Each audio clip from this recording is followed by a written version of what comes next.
ഒരു വീട്ടിൽ 2 ഗാർഡൻ ഉണ്ട് എന്ന് കരുതുക. ഒരെണ്ണം വീടിനു മുന്നിലും മറ്റൊന്ന് വീടിനു പിന്നിലുമാണ് ഉള്ളത്. മുന്നിലുള്ള ഗാർഡൻ നമ്മുടെ ബാഹ്യമായ സമൃദ്ധിയുടെ കാര്യങ്ങളെയാണ് കാണിക്കുന്നത്. വീടിനു പിന്നിലുള്ള ഗാർഡൻ നമ്മുടെ ഉള്ളിലെ സമൃദ്ധിയുടെ കാര്യങ്ങളാണ് കാണിക്കുന്നത്. നമ്മൾ ഒരു ദിവസത്തിലെ മുഴുവൻ സമയവും ഏത് ഗാർഡനിലാണ് ചിലവഴിക്കുന്നത്? മുന്നിലുള്ള ഗാർഡനിലാണ് നമ്മൾ ദിവസം മുഴുവനും ചിലവിടുന്നത്. അതൊരു നല്ല കാര്യം തന്നെയാണ്. എന്നാൽ ഇതിൽ നമ്മൾ ചെറിയൊരു പിഴവ് കാണിച്ചു. പുറമേയുള്ള ഗാർഡൻ നന്നായിരുന്നാൽ പിന്നിലത്തെ ഗാർഡൻ താനേ ശരിയായിക്കോളും എന്നാണ് നമ്മൾ വിചാരിക്കുന്നത്. അതുകൊണ്ട് തന്നെ നമ്മൾ വീടിൻ്റെ പിന്നിലുള്ള ഗാർഡനിലേക്ക് പോകുന്ന സമയം തന്നെ പതുക്കെ പതുക്കെ ചുരുക്കി കൊണ്ടുവരാൻ തുടങ്ങി. പിറകിലേക്ക് പോകുന്നത് വളരെയധികം ചുരുക്കി കൊണ്ടുവന്നു. ഒപ്പം മുന്നിലുള്ള ഗാർഡനെ നന്നാക്കി വെക്കണമെന്ന് നമ്മൾ പറയാനും തുടങ്ങി. എന്നാൽ ഇതിനൊപ്പം പിന്നിലുള്ള ഗാർഡനെ ആരും കാണുന്നത് തന്നെ ഇല്ലായിരുന്നു. എല്ലാവരും ഫ്രണ്ടിലുള്ള ഗാർഡനെ മാത്രമാണ് കണ്ടിരുന്നത്. വരുന്നവരും പോകുന്നവരും ഒക്കെ പറയും, വളരെ നല്ല ഭംഗിയുണ്ടല്ലോ, വളരെ നല്ല ഗാർഡനാണ്, വളരെ നല്ല ഗാർഡനാണ്. പിറകുവശത്തുള്ള ഗാർഡൻ ആർക്കും കാണാനാവില്ല. ആർക്കു മാത്രമാണ് കാണാൻ കഴിയുന്നത്? പിന്നിലുള്ള ഗാർഡൻ നമുക്ക് മാത്രമേ കാണാൻ കഴിഞ്ഞിരുന്നുള്ളൂ. മുൻവശത്തുള്ള ഗാർഡൻ മുഴുവൻ ലോകത്തിനും കാണാൻ കഴിഞ്ഞിരുന്നു. ലോകം മുഴുവനുമുള്ളവർ അത് കാണുന്നു. അത് കണ്ട് അവർ നമ്മളെ പ്രശംസിക്കുകയും ചെയ്യുന്നു. എത്ര സുന്ദരമായ വീടാണ് ഉണ്ടാക്കിയിരിക്കുന്നത്, പുതിയ കാർ വാങ്ങി, എത്ര നല്ല നല്ല സാധനങ്ങളാണ് ഉള്ളത്, വീട് എത്ര നന്നായിട്ടാണ് ഡെക്കറേറ്റ് ചെയ്തിരിക്കുന്നത്.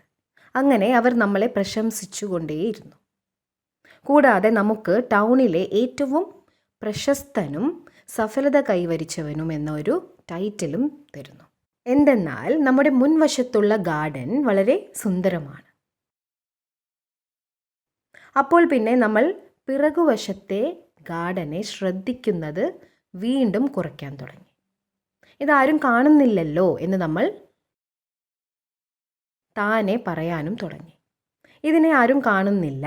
എന്നാൽ നമുക്ക് ആരുടെ കൂടെയാണോ ജീവിക്കേണ്ടത് അത് നമ്മുടെ മനസ്സാണ്. നമ്മൾ സ്വന്തം മനസ്സിൻ്റെ കൂടെയാണ് ജീവിക്കുന്നത്. നമ്മൾ മുഴുവൻ ദിവസവും പിറകുവശത്തുള്ള ആ ഗാർഡനിലാണ് ചെലവഴിക്കുന്നത്. മുൻവശത്തെ ഗാർഡൻ നന്നാക്കി വെക്കണമെങ്കിൽ നമ്മുടെ പിറകുവശത്തെ ഗാർഡൻ എങ്ങനെയായി മാറുകയാണ് വേണ്ടത്? പിറകുവശത്തെ ഗാർഡനെ ശ്രദ്ധിക്കാതിരിക്കുന്നതുകൊണ്ട്. അതിൻ്റെ കാരണം ആ ഗാർഡനിൽ പല പല കാര്യങ്ങളും പൊട്ടിമുളയ്ക്കാൻ തുടങ്ങുന്നു. പൂച്ചെടികൾക്കൊപ്പം പുല്ലും മുളച്ചു വരാൻ തുടങ്ങുന്നു. ദിവസവും അവയെ പറിച്ചു കളയേണ്ടി വരികയും ചെയ്യുന്നു. കാരണം നമ്മൾ തീരെ ശ്രദ്ധിക്കുന്നതേയില്ല. അപ്പോൾ എന്താണ് ഉണ്ടാവുന്നത്? മുൻവശത്തുള്ള ഗാർഡൻ അത്രയധികം മനോഹരമാകുന്നു. എന്നിട്ടും ഇന്ന് സൺഡേ മോർണിംഗ് ആയിട്ട് കൂടി നമ്മളെല്ലാവരും ഇവിടെ ഒന്നിച്ചു ചേർന്നിരിക്കുന്നു. എങ്ങനെ സന്തോഷമായി ഇരിക്കാം എന്ന വളരെ ബേസിക്കായ കാര്യത്തെക്കുറിച്ച് ചർച്ച ചെയ്യാൻ വേണ്ടി മാത്രം നമ്മൾ ഇന്ന് ഇവിടെ ഒത്തുകൂടി. സ്വയം ചോദിക്കണം, നമ്മൾ എത്ര വലിയ ബുദ്ധിജീവികളാണ്. ഈ ലോകത്ത് നമ്മൾ ഇത്രയധികം അത്ഭുതങ്ങൾ സൃഷ്ടിച്ചു കഴിഞ്ഞു. എന്നാൽ എങ്ങനെ സന്തോഷമായി ഇരിക്കാം എന്ന് മാത്രം നമുക്ക് എന്തുകൊണ്ടാണ് അറിയാത്തത്? ഇത്ര ചെറിയൊരു കാര്യം അറിയാൻ വേണ്ടി മാത്രം നമുക്ക് രാവിലെ തന്നെ ഇവിടേക്ക് വരേണ്ടി വന്നു. എന്തുകൊണ്ട്? വളരെ ചെറിയൊരു കാര്യമാണ്. 24 മണിക്കൂറും നമ്മൾ പുറമേയുള്ള ഗാർഡന് തന്നെ നൽകുന്നതാണ് ഇതിന് കാരണം. മാത്രമല്ല പിറകുവശത്തെ ഗാർഡനിലേക്ക് പോകുന്നതേ ഇല്ല.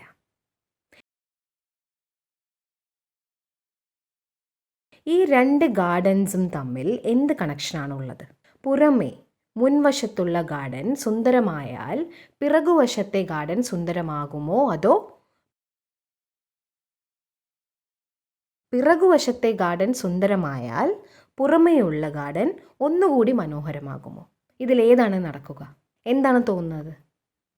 പുറമേ സാധന സാമഗ്രികൾ ഉണ്ടാവുകയും ഉയർച്ചയുണ്ടാവുകയും സഫലത ഉണ്ടാവുകയും ചെയ്താലാണോ മനസ്സ് സന്തോഷമായിരിക്കുക, അതോ മനസ്സ് സന്തോഷമായി ഇരുന്നാൽ പുറമേ ലഭിക്കുന്ന സഫലത കുറച്ചുകൂടി വർദ്ധിക്കുകയാണോ ചെയ്യുക? എന്താണ് ഇക്വേഷൻ? ഇത് രണ്ടിലും വെച്ച് ഏതാണ് ശരിയായ ഇക്വേഷൻ?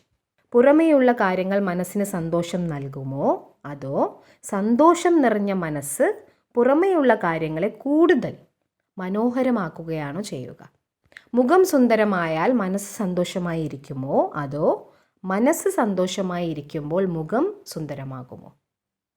ശരീരം ഹെൽത്തി ആയാൽ മനസ്സ് സന്തോഷമായിരിക്കുമോ, അതോ മനസ്സ് സന്തോഷമായിരുന്നാൽ ശരീരം ഹെൽത്തി ആവുമോ? ബന്ധങ്ങൾ നന്നായി നിലനിൽക്കുകയാണെങ്കിൽ മനസ്സ് സന്തോഷമായിരിക്കുമോ, അതോ മനസ്സ് സന്തോഷമായിരുന്നാൽ നമ്മുടെ ബന്ധങ്ങൾ നന്നായി നിൽക്കുമോ? എല്ലാ ആൻസേഴ്സും നിങ്ങൾക്കറിയാം. എന്നിട്ടും നിങ്ങൾ പിറകുവശത്തെ ഗാർഡനിലേക്ക് പോകുന്നതേയില്ല. ഓരോ ആത്മാക്കളും ജ്ഞാനസ്വരൂപങ്ങളാണ്. ജ്ഞാനം നമ്മുടെ സംസ്കാരമാണ്, നമ്മുടെ നേച്ചറാണ് എന്നാണ് ഇതിനർത്ഥം. നമുക്കെല്ലാം അറിയാം. നമുക്കറിയാത്ത ഒരു കാര്യം പോലുമില്ല. എല്ലാം അറിയാം. എന്നിട്ടും നമ്മൾ പരസ്പരം നോക്കിക്കൊണ്ടേയിരിക്കുന്നു. കാരണം നമ്മൾ പിറകുവശത്തേക്ക് പോകുന്നത് കുറഞ്ഞു കുറഞ്ഞു വരുന്നു. പിറകുവശത്തെ ഗാർഡനിലേക്ക് പോകുന്നത് കുറച്ചു കൊണ്ടുവരാൻ തുടങ്ങി. സന്തോഷമായി ഇരിക്കാനായി നമുക്ക് പിറകുവശത്തെ ഗാർഡനിൽ എത്ര ടൈം ചെലവഴിക്കണം? മുൻവശത്തുള്ള ഗാർഡൻ പരിശ്രമത്തിൻ്റെ ഗാർഡനാണ്. മുൻവശത്തെ ഗാർഡൻ സുന്ദരമാക്കി വയ്ക്കാൻ ഒരുപാട് പരിശ്രമിക്കേണ്ടി വരാറുണ്ട്. നമ്മൾ ഒരു ദിവസത്തിൽ തന്നെ 15 മണിക്കൂറോളം ജോലി ചെയ്യുന്നുണ്ട്. എന്നാൽ പിറകുവശത്തെ ഗാർഡൻ ശരിയാക്കാനായി ദിവസത്തിൽ അരമണിക്കൂറോ 1 മണിക്കൂറോ ചിലവഴിച്ചാൽ മാത്രം മതിയാകും. പിറകുവശത്തെ ഗാർഡൻ നമ്മൾ സുന്ദരമാക്കിയില്ലെങ്കിൽ എന്താണ് ഉണ്ടാവുക? പലപ്പോഴും ജീവിതത്തിൻ്റെ മുൻവശത്തെ ഗാർഡൻ അത്രയധികം സുന്ദരമായി ഇരുന്നാൽ പോലും നമുക്ക് ജീവിതത്തിൽ ഒന്നും തന്നെ നല്ലതായി തോന്നില്ല. ഇങ്ങനെയും സംഭവിക്കാറില്ലേ? കുടുംബത്തിൽ ഒത്തൊരുമയില്ലെങ്കിൽ നമുക്ക് ജീവിതത്തിലെ ഒരു കാര്യങ്ങളും നന്നായി തോന്നില്ല. ശരീരം ഹെൽത്തി അല്ലെങ്കിൽ ഒന്നും നല്ലതായി തോന്നില്ല. മനസ്സ് സന്തോഷമായി ഇരിക്കുന്നില്ലെങ്കിലും ഒന്നും നല്ലതായി തോന്നാറില്ല. അതുകൊണ്ട് പരമാത്മാവ് സന്തോഷമായി ഇരിക്കാനുള്ള സിമ്പിളായ ഒരു മാർഗം നമുക്ക് പറഞ്ഞു തരുന്നു. പരമാത്മാവിനെ ലഭിക്കണമെങ്കിൽ, സദാ സന്തോഷമായും ശാന്തമായും ഇരിക്കണമെങ്കിൽ വീട്ടിൽ നിന്നും ഗൃഹസ്ഥ ജീവിതത്തിൽ നിന്നും അകന്നു പോകണമെന്നാണ് നമ്മൾ പണ്ട് മുതലേ കേട്ടിട്ടുള്ളത്. വീട്ടിലിരുന്ന് കുടുംബത്തിലിരുന്ന് ബിസിനസ് ചെയ്യുകയും ജോലി ചെയ്യുന്നുവെങ്കിൽ മനസ്സിൽ അപ്സ് ആൻഡ് ഡൗൺസ് ഉണ്ടാവുക തന്നെ ചെയ്യും എന്നൊരു വിശ്വാസം നമ്മുടെ സമൂഹത്തിൽ ആഴത്തിൽ പതിഞ്ഞിട്ടുള്ള ഒന്നാണ്. എന്നാൽ പരമാത്മാവ് പറയുന്നു, വീട്ടിൽ കുടുംബത്തോടൊപ്പം കഴിയണം, മക്കളെ നോക്കണം, ജോലി ബിസിനസ് ഒക്കെ ചെയ്യണം, എന്നിട്ട് അതിനൊപ്പം യോഗി ജീവിതം ജീവിക്കണം. ഇത് നടക്കുന്ന കാര്യമാണോ? വീട്ടിലിരുന്നും യോഗി ജീവിതം ജീവിക്കാനാവുമോ? കുടുംബത്തിൽ ഇരുന്നു കൊണ്ടും യോഗി ജീവിതം ജീവിക്കുന്നത് സാധ്യമാണോ? Yes or no? 2 വിധത്തിലുള്ള ജീവിതങ്ങളുണ്ട്. ഒന്ന് യോഗി ജീവിതം, മറ്റൊന്ന് ഭോഗി ജീവിതം. ഭോഗി ജീവിതം എന്നാൽ മുഴുവൻ ദിവസവും എന്തൊക്കെയോ ചെയ്ത് അനുഭവിച്ച് തീർക്കുക എന്നാണ് അർത്ഥം. യോഗി ജീവിതം എന്നാൽ എന്താണ്? യോഗി ജീവിതം എങ്ങനെയാണ് ഉണ്ടാവുക? ഒരു യോഗി ജീവിതം എങ്ങനെയായിരിക്കും ഉണ്ടാവുക? സെൻറ്ററിലേക്ക് വരൂ, മെഡിറ്റേഷൻ ചെയ്യൂ എന്നൊക്കെ പറഞ്ഞാൽ ആളുകൾ പറയും, വേണ്ട, ഞങ്ങൾക്ക് ഇതിൻ്റെ ഒന്നും ആവശ്യമില്ല, ഞങ്ങൾ കർമ്മയോഗികളാണ്, ഞങ്ങൾ ജോലി ചെയ്യുമ്പോൾ തന്നെ ഞങ്ങളുടെ ധ്യാനവും നടക്കുന്നുണ്ട്. വളരെ നല്ല കാര്യമാണ്. എന്നാൽ ആരുടെയാണോ ഓരോ കർമ്മവും ഒരു യോഗിയുടെ അവസ്ഥയിൽ നടക്കുന്നത്, അവരാണ് കർമ്മയോഗി. അതാണ് കർമ്മയോഗി എന്ന് പറയുന്നതിൻ്റെ അർത്ഥം.